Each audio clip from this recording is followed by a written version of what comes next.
Hello, everyone, and welcome to the Categorically Romance podcast. My name is Bree, and I am joined today by author MC Vaughan. I am freaking out a little bit. She's the first Afterglow author to join us here on the podcast. So, MC, first, thank you so much for joining us today. We're so happy to have you. Can you share a little bit about yourself?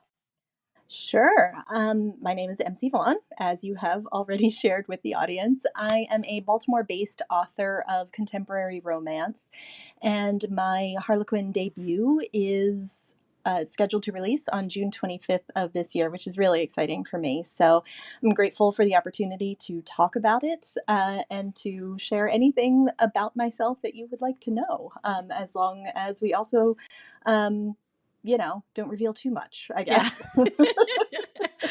Well, I do have some fun get to know you questions, so whatever comes to mind. First thing, share with us two of your favorite things. These can be like lifelong obsessions, current favorites, whatever. Two favorite things. Okay, so you said two things, and you said things, so I can't say family and friends because that would be too treacly and blech, right? So I will stick in the category of things, and this makes me feel very Oprah. But two of my favorite things are my Breville grind control coffee maker and my Remarkable 2 tablet. These are essential for me and my writing journey.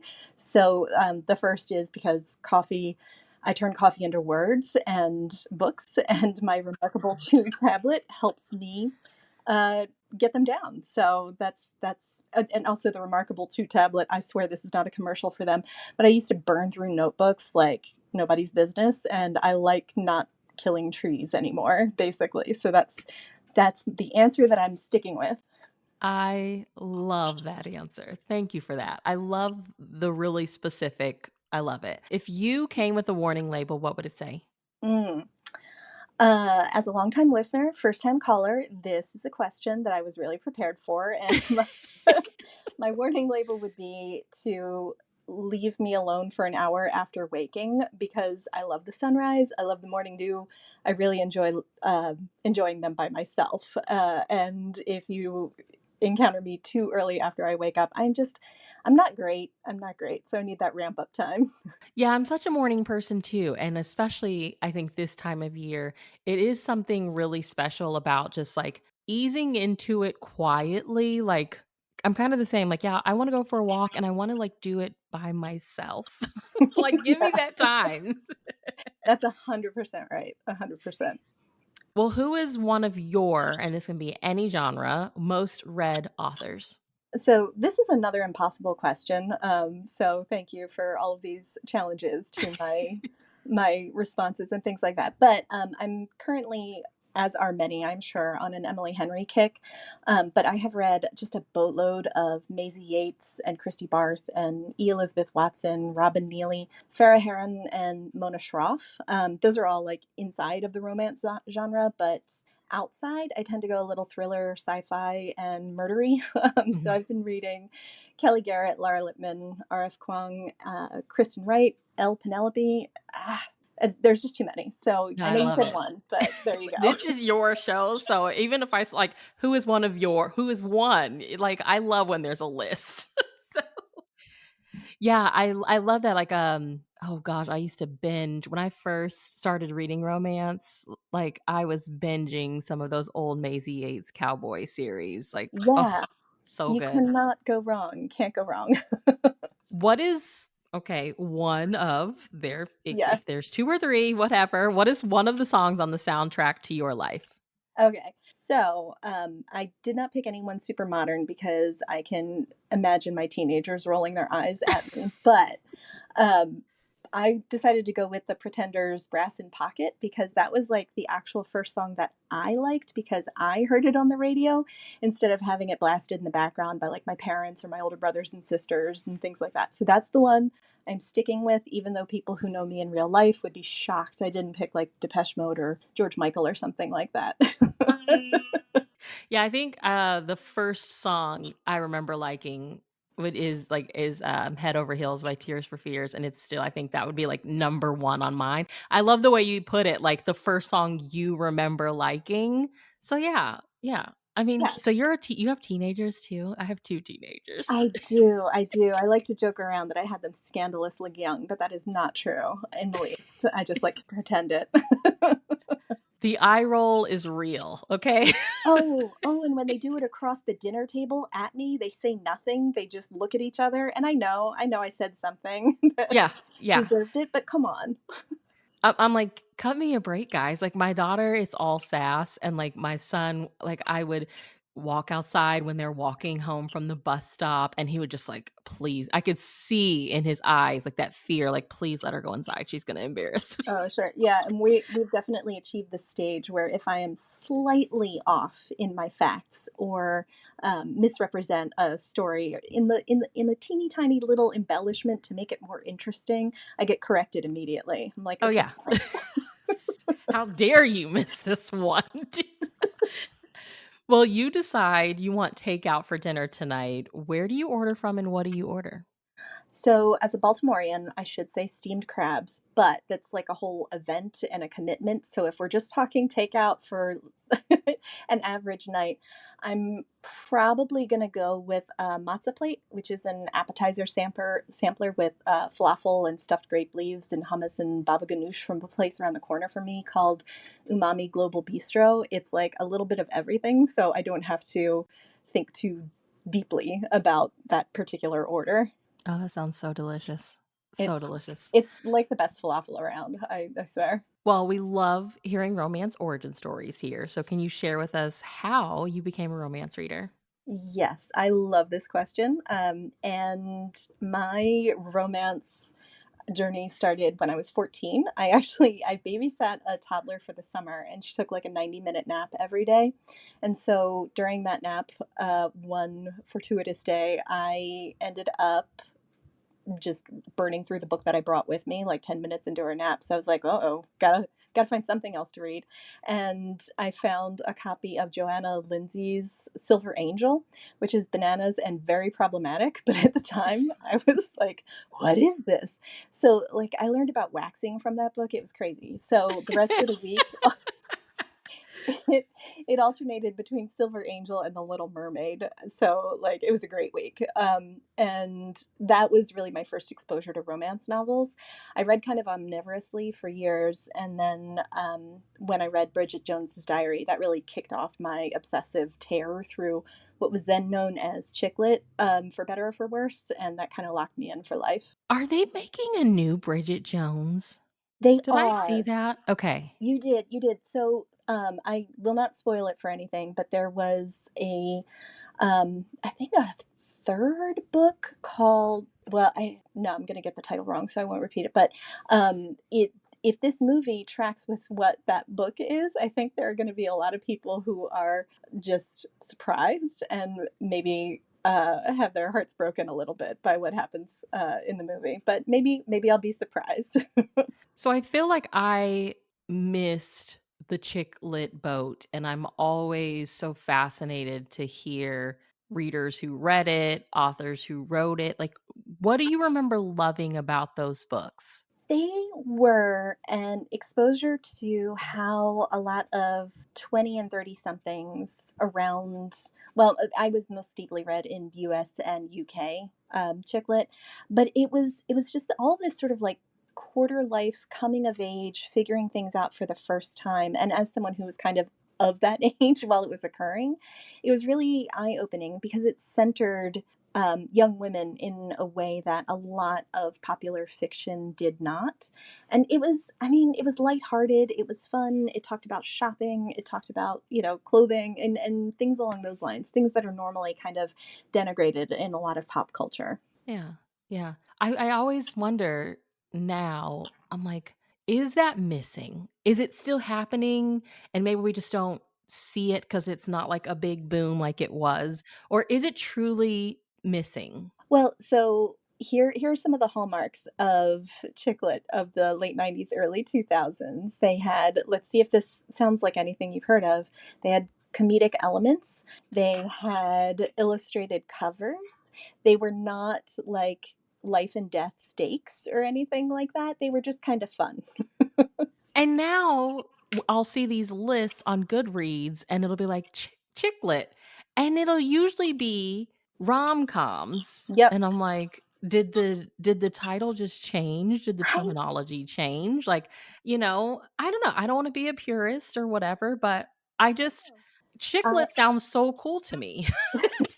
So I'm like, let it be its own thing if it's its own thing, but if it grew into something, I'm yeah, just always interested. I don't know. I'm a that's nerd about these things. That's my hot take. I think that this season's illustrated cover romantic comedy is just kind of a reskin of chick lit and like a brand shift, basically. Oh, I Now, love that.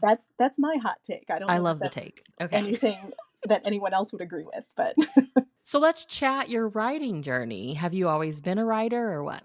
well, I mean, I think it depends on your definition of always, but like Okay. for me, the creative writing assignments in school were always my favorite. But I am a hardcore pragmatist, so I never thought really writing was something to pursue in a career fashion or anything like that. And I kind of go over that with myself. But I've really always been writing first through school and then after graduation, just in my own time. And I think in my core, it's always been there. And the way that that manifested for me is that I'd be reading a book or watching a TV show or a movie, and I would see the choices that characters would make, and I would disagree with them and wish it had gone a different way. So if anyone who has experienced this knows what I'm talking about. Basically, if you have an inner voice that interrogates the character's choices instead of just sort of being along for the ride, that's your signal that you might be a writer and maybe it's time to pick up a pen or a keyboard. Well, and you may have answered my next question, but like your website says, author of fun, smart, sexy contemporary romance.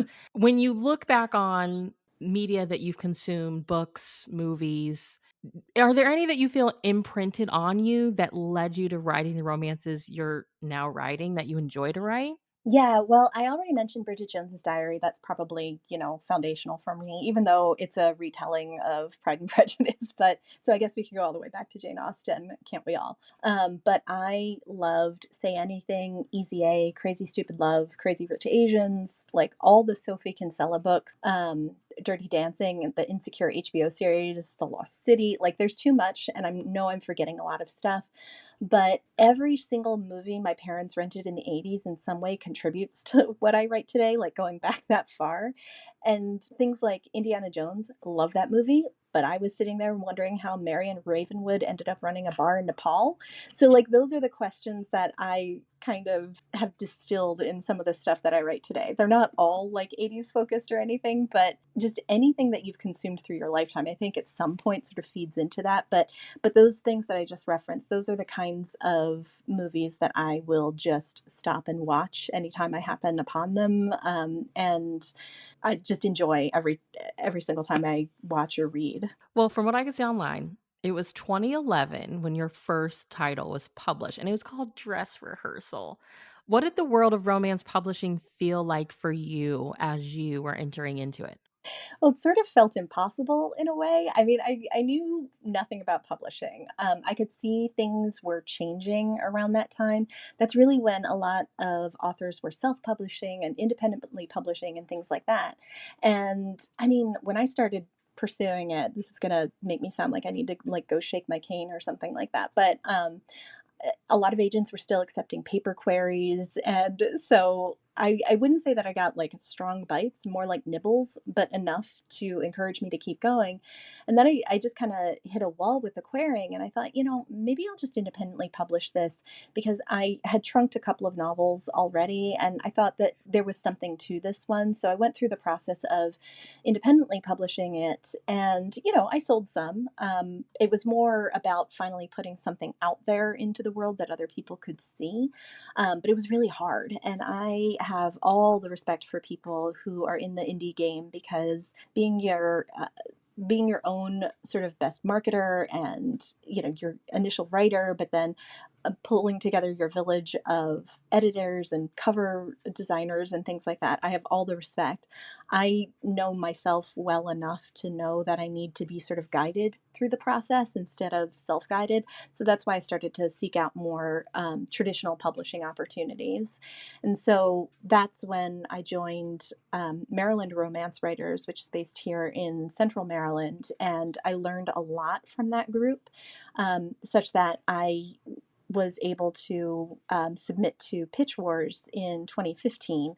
And that group, I learned so much about the actual sort of like other business side of it and the marketing side that actually helped me polish things up to the point where I could successfully query and sign with my agent. So that's kind of my journey in a nutshell, but it has changed a lot just in that span of time as well. It just always changes. Yeah, that's what's so fascinating to me. It's like 2011 really wasn't that long ago.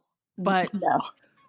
when I hear authors like you that are like, yeah, they were still doing it this way at that time, you're like, that's unheard of really nowadays, but it really wasn't that long ago. No, And it wasn't. it's like you really did, and just I love how you're like, what I had no idea, and it's like social media wasn't what it was back then, what it is now, it wasn't back then. So it just what I love hearing is like you really had to like seek out community. Like you had to meet other people to learn. And I feel like maybe now that we have so much access to social media, like it sometimes I wonder like if the community piece has, I don't know, strengthened because now you can just hop online and chat with people, or like that face to face like you were able to do, if that piece of it misses is missing a little bit. Yeah, I that's actually come up in a couple of conversations I've had recently and some group presentations that I've been lucky enough to attend and things like that. That writing is a really solitary activity, and so you have to very intentionally sort of build your community around it. Things like going even if the meetings are virtual, just going to them and getting to know people. It's so hard, especially because a lot of authors are introverts. So hi, hello, I'm one, and it's really hard to be vulnerable with people. But the thing is like in my experience, making friends has always stemmed from having a shared interest, and you're not going to find any other people more passionate about books and reading and writing than a collection of authors. And so if there's anyone out there who's feeling hesitant about reaching out to people, you shouldn't, because we're all very excited to interact and things like that. And any opportunity that you can get to be in a room with other people who are pursuing writing is going to be good for you. Well, your upcoming release is Romancing Miss Stone with Harlequin's Afterglow line. Congratulations. Okay, you have talked us through the like journey to getting published. Talk to us now about getting published with Harlequin. I am very happy to talk about that. So, my agent thought that my voice would be a good fit for the Desire line, and we actually started pitching to Harlequin in 2021. Nothing really resonated at the time, which was fine, but that also was around the time that I don't know what the internal timelines were, but I think everyone knows that Desire as a line was shuttered and the new sexy contemporary line was starting up. And so I think there was a shift in what it was that they were seeking. Now, Harlequin has an open submission option, but since my agent is friendly with the Harlequin editors, she set up some conversations for us to learn more about that new sexy contemporary line, which we now know is called Afterglow. So I pulled together blurbs that I'd kept in a proposal folder and grabbed the ones that I thought best fit the line at the time. And, hot tip for anyone who has these ideas, write that blurb and just stick it in a folder for when these kinds of opportunities come up. I felt good about the different blurbs that I had pulled together, but there was something about the Belize Dreams series that I pitched. Like, I just knew that that was going to be the one that was of interest almost as soon as I wrote the blurb down. And the reason that I was really keyed into that one was because I had written this during, I say, the height of the pandemic. Some people might say waning days. Some people might say we're still in the middle of all of the stuff. But anyway, I was just really desperate to look at something different than the walls of my house. Yeah. And there, So, staring at pretty pictures of Caribbean beaches and lush rainforests seemed like a pretty good investment of my time. So, that was definitely the one that caught their eye. And in January 23, in perhaps the most authory cliche ever, I got the call that Harlequin was making an offer while I was on a train to New York to actually watch a taping of The Daily Show. That was really the process, start to finish. I mean, so you hear in there that, we started pitching in 2021 and the offer came through in at the very beginning of 2023. So, I mean, persistence is a foundational sort of value in publishing. And so that I think is probably the key takeaway from that story. Your "I got the call" story is like the icing on the cake. Yeah. Talk about unforgettable, like, Yeah. I mean, you're on a train, which is already cool, and Mhm. then you're heading into New York, chic New York City, and then you get the call on the train going to New On the York to train. be, The Daily Show, like, that's so cool.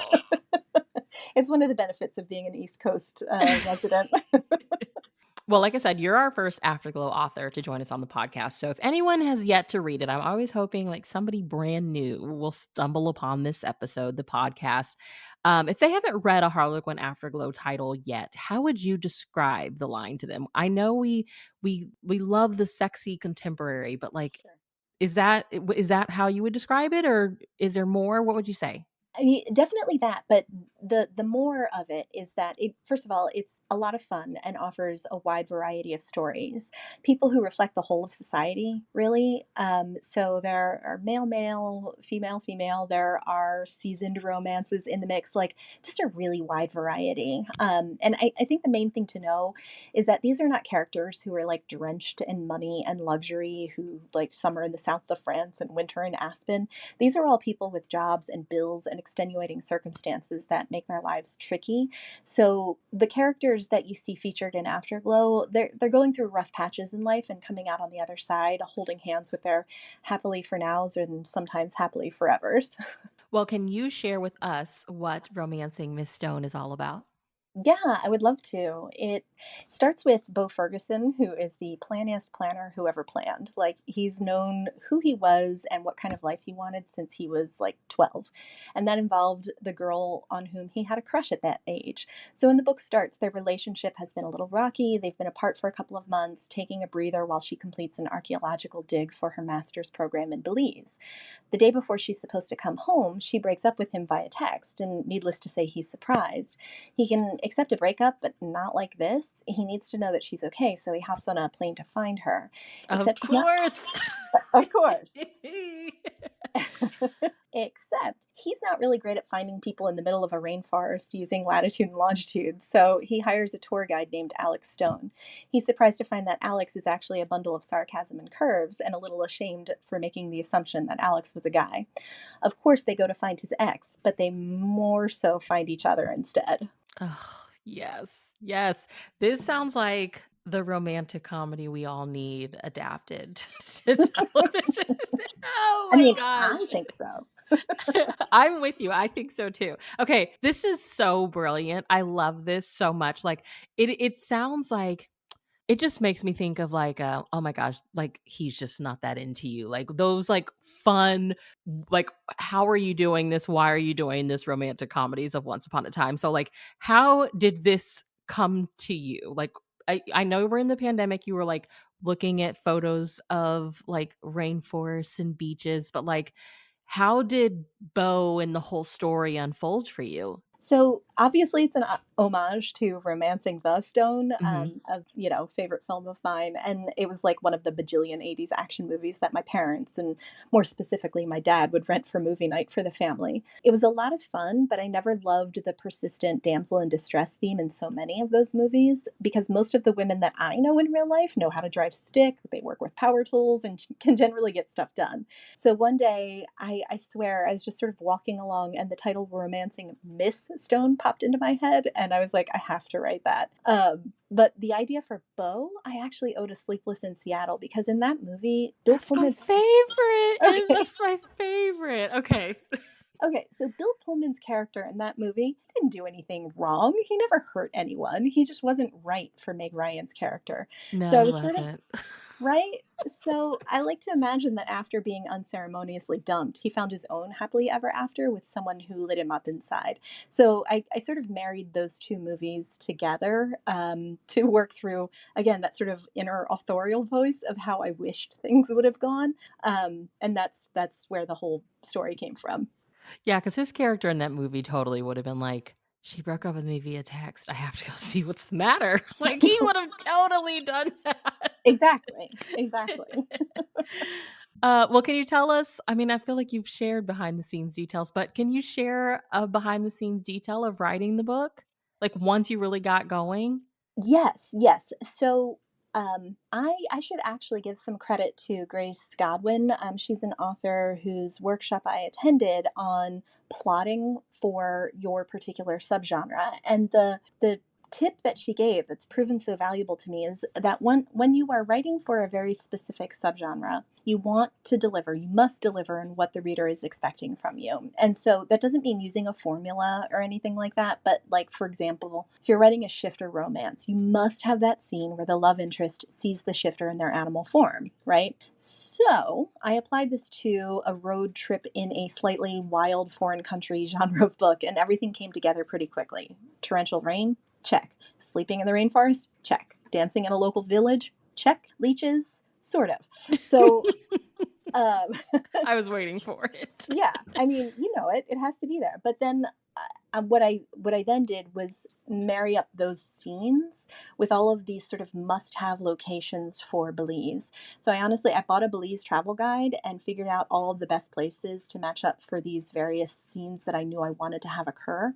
And I really want to send a shout out to all of the YouTubers who film their adventures climbing pyramids and doing all sorts of amazing stuff because that also helped inform some of the scenes and some of the descriptions of setting and things like that. It was really super helpful research, actually an astonishing amount of research that went into this for a contemporary romance, because there are contemporary authors out there who are like, I like to write in this time period because then I don't have to do a lot of research. And I did not adhere to that because when you're in a different country that you've never actually visited, it involves Yeah.